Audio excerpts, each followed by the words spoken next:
করব 20 বছর বাদে আজকে বনবাজার এলাকায় এই বক্তব্য রাখার সুযোগ পেয়েছি। তার জন্য এই এলাকার আমাদের সমস্ত তীব্রা মোথার ওয়ারিয়ার্সদের আমি ধন্যবাদ জানাচ্ছি। আপনারা জানেন তীব্রা মোথা একটা আন্দোলনের দল। তীব্রা মোথা চাই ত্রিপুরাতে যারা পিছিয়ে আছে এখনো হিন্দুস্তানি সম্প্রদায়, তীব্রা সম্প্রদায়, বাঙালি, মুসলিম সমস্ত অংশের মানুষ যারা এই ত্রিপুরা রাজ্যে পিছিয়ে আছেন তাদেরকে নিয়ে একটা গ্রেটার ত্রিপুরাল্যান্ড রাজ্য গঠন করব এবং এই উদ্দেশ্যকে সামনে রেখে আমরা আমাদের সারা ত্রিপুরা রাজ্যে একটা আন্দোলন গড়ে তুলতে পেরেছি। সেই আন্দোলন কোন জাতি গোষ্ঠীর বিরুদ্ধে নয়, কোন সম্প্রদায়ের বিরুদ্ধে নয়, কোন ধর্মের বিরুদ্ধে নয়, সেটা শুধুমাত্র এই রাজ্যের পিছিয়ে পড়া প্রতিটি মানুষের স্বার্থ অধিকার রক্ষায় গ্রেটার ত্রিপুরাল্যান্ড গঠন করা, এটাই আমাদের স্বপ্ন। আমরা জানি এই এলাকায় বিজেপিদের বিভিন্ন নেতৃবৃন্দ এসে বলবেন যে যদি তীব্রা মোথা ক্ষমতায় আইয়ে বাঙালিরা থাকতে পারবে না। এই কথা মানুষের মধ্যে বিভ্রান্ত সৃষ্টি করা ছাড়া কিছুই না। তীব্রা মোথা 16 মাস ধরে এডিসিতে ক্ষমতায় আসে, কোন বাঙালির উপর তীব্রা মোথার কোন আক্রমণ হয়েছে কিনা আপনারা বলুন। তীব্রা মোথা চাই ত্রিপুরা রাজ্যের পাহাড়ি বাঙালি সমস্ত অংশের মানুষ সম্প্রীতি নিয়ে বসবাস করুক, কিন্তু ত্রিপুরা রাজ্যে পিছিয়ে পড়া ত্রিপুরা সহ সমস্ত অংশের মানুষের জন্য গ্রেটার ত্রিপুরাল্যান্ড আমরা গঠন করব। এটা আমাদের আন্দোলন। ভারতবর্ষ একটা গণতান্ত্রিক দেশ।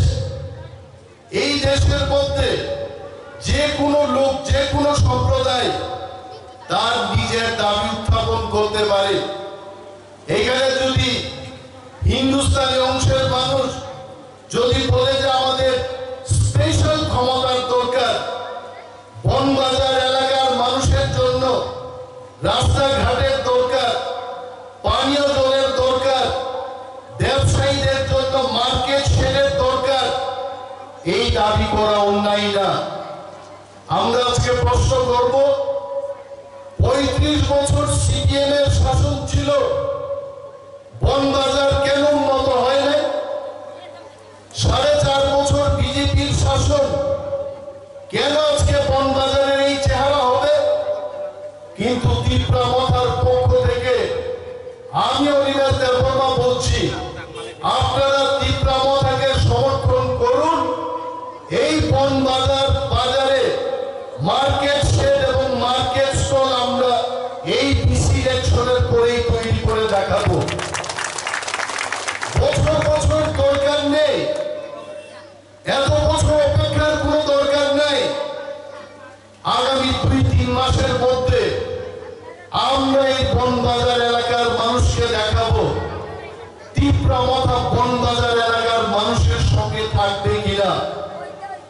বনবাজার এলাকার মানুষ, আপনাদের জন্য কোনো যদি প্রবলেম মনে হয়, কোনো সমস্যা যদি আপনাদের থাকে, আমাদের সাথে আপনারা যোগাযোগ করুন।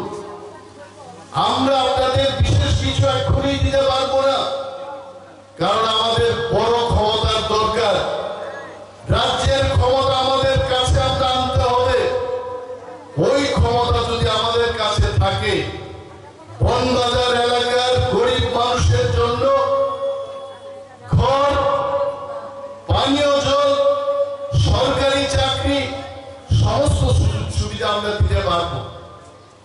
এবং সেটা যদি করতে হয় বনবাজার ভিলেজ কমিটির যে নির্বাচন, এই নির্বাচন কিন্তু আমাদের কাছে খুব গুরুত্বপূর্ণ।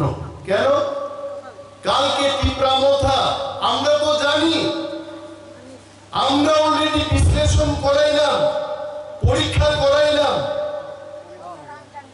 আমরা অ্যানালাইসিস করে আমরা বুঝি যে আগামী বিধানসভা নির্বাচনে একা তীব্রামথা 35টা সিট দখল করে আমরা ক্ষমতা দখল করব।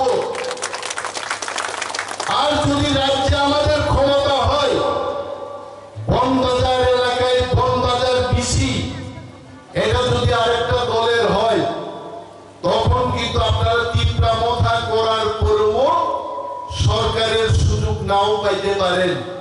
কেন? এটা তো আপনারা বুঝেন, রাজ্যের সরকার থাকবো তীব্রামথা, আর বনবাজারে ভিলেজ কমিটি থাকবো নির্দলের কোন একটা বা বিজেপি ভিলেজ কমিটি যদি থাকে, তীব্রামথার সমর্থকদের সেই সুযোগ সুবিধা দেবে না। আর এই কোন আপনারা যাই জানেন, আগামী বিধানসভা নির্বাচনে একা বিজেপির ক্ষমতা আসছে না, তীব্রামথা ছাড়া ত্রিপুরার যে কোনো সরকার হইতে না।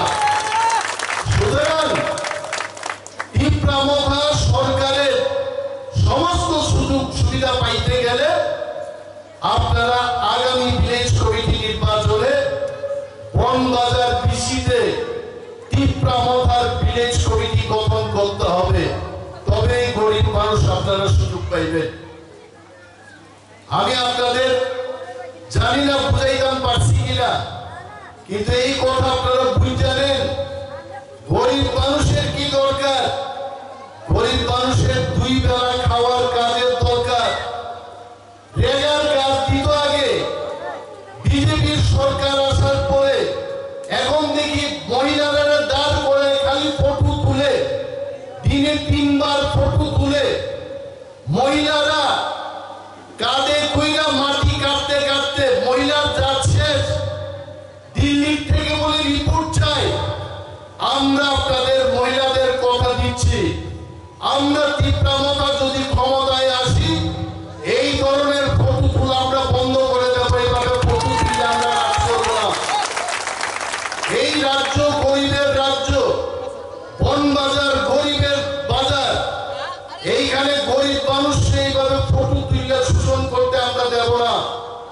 গরিব মানুষ যেদিন আইতে পারত না কাজে, জ্বরে কাশি সর্দিতে, সে যদি কাজে না আসতে পারে, তার জন্য আমাদের ভিলেজ কমিটি, আমাদের সরকার বিনা কাজে তাকে পয়সা দিতে পারি কিনা, আমরা সেইভাবে গরিব মানুষের কাছে দাঁড়াবো।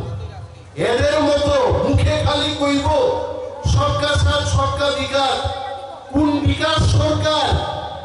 বনবাজারের কোন বিকাশ সরকারের উন্নতি হচ্ছে? কার কি উন্নতি হচ্ছে? এদিকে রাস্তা, যে রাস্তা দিয়ে আমরা এলাম, অটো দিয়া যাওয়া যেত না, ছোট গাড়ি দিয়া যাওয়া যেত না। আজকে তীব্রামথার পক্ষে অনন্ত বাবু, সোহেল বাবুরা আছেন, আমি অনিমেষ দেববর্মা তীব্রামথার পক্ষে বলছি, যদি রাজ্য সরকার আমাদের কাছে থাকে, সরকার গঠনের 1 বছরের মধ্যে আমরা দেখাবো বনবাজার থেকে বাছাই বাড়ির রাস্তা কিভাবে তৈরি করতে হবে। এটা হবে আমাদের সরকার। আপনারা তো আনছেন না, আগে আপনারা বক্তৃতা করতে আনছেন না। আগে যদি আনতেন, আজকে বনবাজার এই অবস্থায় থাকতো না।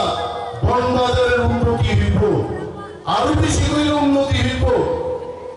আপনাদের কাছে এটা আমার অনুরোধ থাকবো, আপনারা পাহাড়ি বাঙালি সবাই এখানে যারা যারা আছে, সীমান দেববর্মা আছে এখানে, আমাদের চেয়ারম্যান সাহেব আছেন, আমাদের এখানে গোপাল বাবুরা আছেন, সুবল বাবু আছেন, অনেক তেলেঙ্গানা আছেন। আপনারা সবাই মিলে গ্রেটার ত্রিপুরাল্যান্ডের জন্য ঝাঁপিয়ে পড়ুন। কি বাঙালি, কি হিন্দুস্তানি, কি ত্রিপুরা, তাদের স্বার্থ রক্ষা এবং তাদের অধিকার সুরক্ষিত রাখা,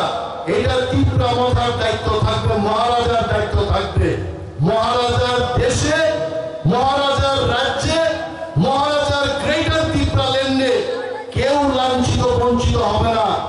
সবাই রাজার দেশে ভালো থাকবেন, সুখে থাকবেন, এই বিশ্বাস রাখবেন। রাজাদের ইতিহাস আমার নতুন করে কইতেইব। আমার ত্রিপুরার সমগ্র বাঙালি ভাইদের বোনেদের উদ্দেশ্যে আমি বলছি, এক সময় বাংলাদেশের নোয়াখালীতে হিন্দু মুসলমানের দাঙ্গা হয়েছিল। তখন আমাদের মহারাজা বীর বিক্রম কিশোর মানিক্য নোয়াখালীর জাতি দাঙ্গায় যারা বিধ্বস্ত হিন্দু বাঙালিদের পাশে উনি গিয়া দাঁড়ায় কইলেন, ওই আপনারা এখানে মুসলমানের দাওয়ের কূপে আর আপনাদের রক্ষা নাই, আপনারা আমার ত্রিপুরা রাজ্যে আসুন, এইখানে থাকুন। মহারাজারা কিন্তু বাঙালিদের জায়গা করে দিয়েছে। এখানে ব্রাহ্মণদের এনেছেন মহারাজা। বাঙালি বিশিষ্ট কবি, পৃথিবীর বিশ্ববিখ্যাত কবি রবীন্দ্রনাথকে এনে এখানে কবিতা লিখিয়েছেন, নাটক লেখাইছেন। তাই সেই মহারাজের যিনি নাতি আমাদের বর্তমান মহারাজা প্রদ্যুৎ মানিক্য কিশোর দেববর্মার যে দলটা হচ্ছে ত্রিপুরামথা। ত্রিপুরামথা কোনো দাঙ্গা চায় না, পাহাড়ি বাঙালির মধ্যে কোনো বিচ্ছেদ চায় না, কিন্তু একটাই কথা, ত্রিপুরা রাজ্যে ত্রিপুরাদের অধিকার থাকা উচিত। যে দেশে, যে ত্রিপুরা রাজ্যে 184 জন রাজত্ব করেছেন, সেই রাজত্বের ইতিহাস এখনো আমাদের রাজমালায় লিপিবদ্ধ আছে। সেই ত্রিপুরারা আজকে যদি হারিয়ে যাওয়ার দিকে চলে যায়, তাকে রক্ষা করার দায়িত্ব বাঙালিরও আছে, হিন্দুস্তানির আছে, মুসলমানদের আছে, এবং ত্রিপুরাদেরও সেই দায়িত্ব থাকে। এই দায়িত্ব রক্ষার জন্য আমরা একটা দল করলাম, সেই দলের নাম ত্রিপুরামথা। এবং আমার বিশ্বাস আছে বনবাজার আসারামবাড়ি এলাকায় গোপাল বাবু সহ আরো অনেক গোপাল বাবুরা যারা আছেন, তাদের সাথে আমাদের কোনো শত্রুতা নাই। আমরা মানুষ সকালবেলায় না খাইলে পেলে ক্ষুধা ধরে, আমরা সবাই জানি। রাত্রিবেলা খাওয়ার আগে, ঘুমানোর আগে 2 বেলা খায়া আবার ঘুমাইতে সবারই ইচ্ছা থাকে। গরিব মানুষের বস্ত্রের দরকার, লজ্জা নিবারণের জন্য গরিব মানুষের বস্ত্রের দরকার। আমাদের ক্ষুদ্র সামর্থ্যের মধ্যে আজকে আমরা বস্ত্র বিতরণ করব। সরকার যদি আমাদের হাতে থাকে, তখন তো সরকারই সেই বস্ত্র বিতরণ আপনাদের মধ্যে করবে। গরিব মানুষের চাল ডালের ব্যবস্থা সরকার করে দেবে। আমি একা অভিযোগ যাবো না, এটা আমার দায়িত্ব না, এটা সরকারের দায়িত্ব। কিন্তু আপনারা যদি অনন্ত বাবু, সোহেল বাবু আমাদের ত্রিপুরামথার উপর যদি সেই দায়িত্ব দেয়, এই দায়িত্ব আমরা পালন করব। গরিব মানুষের একটা কথা বলার জায়গা থাকতে দেব। আজকে একটা লোক বনবাজার যদি পিঠা খায়, তার কৈফিয়ত দেওয়ানের মতো, নালিশ দেওয়ানের মতো কোনো জায়গা নাই। এই জায়গা আপনাদের তৈরি করতে হইব। সেই জায়গা হতে হবে ত্রিপুরামথা দলের কাছে। আর ত্রিপুরামথা চাই আসারামবাড়ি এলাকায় আগামী দিন যে ভিলেজ কমিটি নির্বাচন হবে, সেটা স্বতঃস্ফূর্তভাবে জনগণের সমর্থনে সেই নির্বাচন হোক। আমরা কইতে পারি, জোর গলায় কইতে পারি, তুলাশিকর ব্লকের 3টা ভিলেজ কমিটি ছাড়া সমস্ত ভিলেজ কমিটি প্রতিদ্বন্দ্বিতাহীন, বিনা প্রতিদ্বন্দ্বিতায় আমরা জয়লাভ করব। আর আপনারা ঠিক করুন, আসারামবাড়ি, বনবাজার এবং করঙ্গি ছড়ায় আপনারা কেমন ধরনের নির্বাচন চান। যারা 10,323 জনের চাকরি খাইছে, তাদের ভোট দেবেন। যারা বলেছে মিস কল দিলেই চাকরি পাইব, দেন না, আজকেও দেন, মিস কল দিলে চাকরি পান কিনা। আমি শুনছি মিস কলের যে ফোন নাম্বারটার মধ্যে এটা ইনকামিং কলই বন্ধ হয়ে গেছে। না, মিস কল তো দূরের কথা। আমি একজনের পাঠাইছিলাম, যদি ইনকামিং কল বন্ধ হয় এটা রিচার্জ করো, 500 টাকার নোট ধরাই দিলাম। রিচার্জ করার পরে রিচার্জ ফি লেগেছে, এই ফোন নাম্বার সহ তখন যে কথা দিছিল মিসকল বাবা সুনীল দেওদর্জি ত্রিপুরার মধ্যে আর নাই। এই পার্টিতে আপনারা ভোট দেবেন? কইছিল ঘরে ঘরে রোজগারের ব্যবস্থা করে দেব, প্রতিটি ঘরে ঘরে বেকারদের দ্বারা স্মার্টফোন দিব বলে। স্মার্টফোন তো দূরের কথা, কি প্যাডওয়ালা ফোনও তারা দেয় নাই। এই পার্টিতে আপনারা ভোট দেবেন? যারা আমাদের কথা দিছিল যে ত্রিপুরা রাজ্যটাকে বলে হীরার যুগ বানাই দিব, হীরা তো দূরের কথা, সোনাও সে সোনার রূপা বিক্রি করে নিছে মানুষ, পেটে ভাত নাই। তারা কয় কয় হীরার যুগ তৈরি করে দিব। 1 ঘন্টা 3 ঘন্টা কোনো কোনো গ্রামে লোডশেডিং হইলে 7 দিন ইলেকট্রিসিটির দেখা নাই, পানীয় জলের ব্যবস্থা নাই, মানুষের কাছে রোজগার নাই। তারপরেও তারা বলে কয় আমরা ত্রিপুরাকে উন্নয়ন করছি। কোথায় উন্নয়ন? আপনারা তো আর বোকা না। আমার যেমন চোখ আছে আপনাদেরও আছে। আপনারা দেখুন ত্রিপুরায় যে তারা কি করছে, কেউ ওতে থাকতে দিচ্ছে না। বাইক বাহিনী তৈরি হচ্ছে, এমএলএ সুদ্ধা রক্ষা নেই। সাধারণ মানুষের কথা বাদ দিন, সুদীপ বর্মনের মতো এমএলএ তারেও কিন্তু রাস্তার মধ্যে ধইরা ফিটা লাগাইছে এই বাইক বাহিনী। এদের যদি মোকাবেলা করতে হয়, একটাই পার্টি মোকাবেলা করতে পারবো, যার নাম ত্রিপুরা। আপনারা ত্রিপুরা বিশ্বাস রাখুন। ত্রিপুরা রাজ্যে যারা আমাদের এই বক্তব্য শুনছেন, যারা বাইক বাহিনী বিরোধিতা করছেন, যারা ত্রিপুরায় গণতন্ত্রকে উদ্ধার করতে চান, আপনারা এই পথে ওই পথে না গিয়া একটাই পথে যাইবেন, যে পথের নাম হয়েছে মহারাজা প্রভু বিক্রম মালিকের যে পথ, সেই পথটা হচ্ছে ত্রিপুরা পার্টি। এই পার্টির জানটা জানেন। আমি ধন্যবাদ জানাই এখানে কয়েকজন মহিলা। আমি যখন বক্তৃতা করি কয়ে দাদা আমরা বুঝতে আছি আপনার কথা। আমি ভাবছিলাম আপনারা বুঝে আমার কথা বুঝেন না। আমরা বুঝতে আছি সব কথা। তো বনবাজারের মানুষ যদি বুঝা থাকে, আগরতলার মানুষ বুঝতো না? বনবাজারের মানুষ যদি বুঝা থাকে, খোয়াই শহরের লোক বুঝতো না? সবাই বুঝা হয়েছে। কি বুঝে জানেননি? কয় আকাশে বাতাসে কইতাছে বিজেপি যাইতাছে, বিজেপি আকাশ। একটাই দল আইব, যে দলের নাম মা বোনেরা কইতাছে ত্রিপুরা আইতাছে। ত্রিপুরা কিন্তু থাকতো না। আপনারা নির্ভয়ে, ভয়বিহীন, ভয় পাইন না, নির্ভয়ে আপনারা ত্রিপুরা কাজ করুন। আমরা আপনাদের পাশে আছি। কে আপনাদের উপর আক্রমণ করবে আমরা দেখব। যদি বনবাজার এলাকার কোন ত্রিপুরা সমর্থকের বাড়ি আক্রান্ত হয়, পরের দিন সেখানে 1000 লোক জমায়েত হবে, আমরা ছাড়বো না। অপরাধীদের আমরা শাস্তি দিয়েই ছাড়বো, আমরা রক্ষা করবো না। গণতন্ত্র যারা চাই, আপনি করুন আপনার পার্টি। বিজেপি পার্টি আপনি খুশি করুন, সিপিএম পার্টি করুন, কংগ্রেস পার্টি করুন, কিন্তু কেউ কাউকে ভয় দেখিয়ে আক্রমণ করার চেষ্টা করবেন না। যদি গণতন্ত্রকে ধ্বংস করে আক্রমণ করতে চান, তার প্রতিরোধ করে তুলবে ত্রিপুরা পার্টি। আমরা পিছিয়ে থাকবো না, আমরা এদের বিরুদ্ধে লড়াই করব। এইখানে না, আমরা তো দেখাই দিচ্ছি 12 তারিখ মার্চ 2022 ত্রিপুরার বুকে, বুক কোন জায়গায় জানেননি? ত্রিপুরার বুকটা বলে আগরতলা, আমি জানি না ত্রিপুরার মাথা কোনখানে আর ত্রিপুরার পেট কোনখানে, এটা তো জানি না। মানুষের ত্রিপুরার বুক বলে আগরতলা। ত্রিপুরার বুকের মধ্যে 12 তারিখ মার্চ ত্রিপুরা 1 লক্ষ সমাবেশ করে আমরা দেখাই দিচ্ছি যে আমাদের কি ক্ষমতা।